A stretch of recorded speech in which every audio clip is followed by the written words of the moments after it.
Guys, welcome to another episode. So now this is how I was able to catch this GBP USD trade, and it is running in profit almost.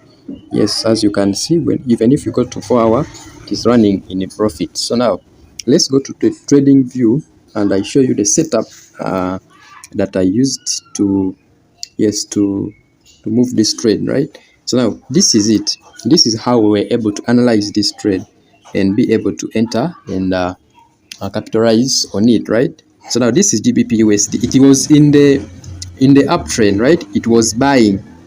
It was in an uptrend. Okay.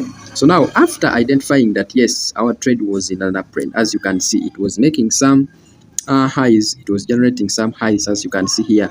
That was a high. This is a low. Okay. This is a high here. This is a low, right? So now it made another high. Then it started dropping right here, right? So now, and it made what we call a change of character on our 4 hour time frame, guys. So now this is it.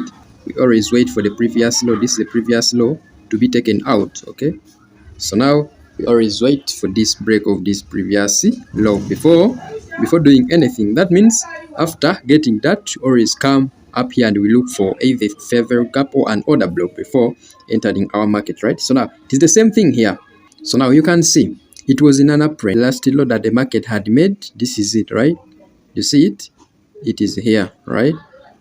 So now after indicating that, we go up here and we look for the zones we were going to use. So now this is one of the zones. Let me first remove this.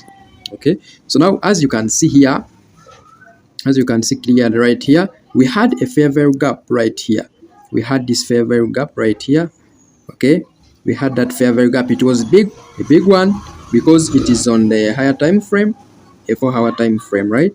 So it is kind of big, though it is that. So now we indicated that because it is the only what the only zone that actually we had there. Then after that, you can see the time it sold using this order block.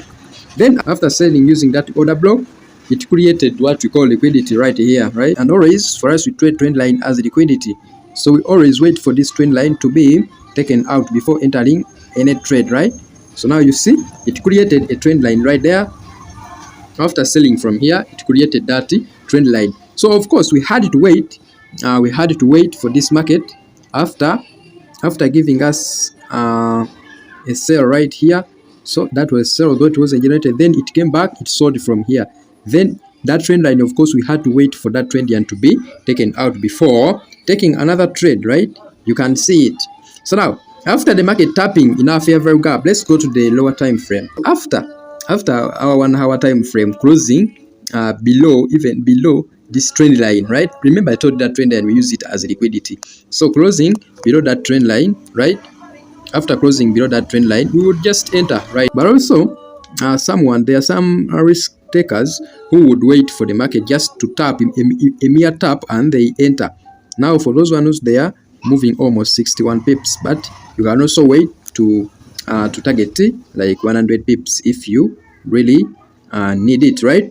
So now that is a simple strategy that I use to get almost these pips in the market, and it is the same strategy that I always use to trade this market.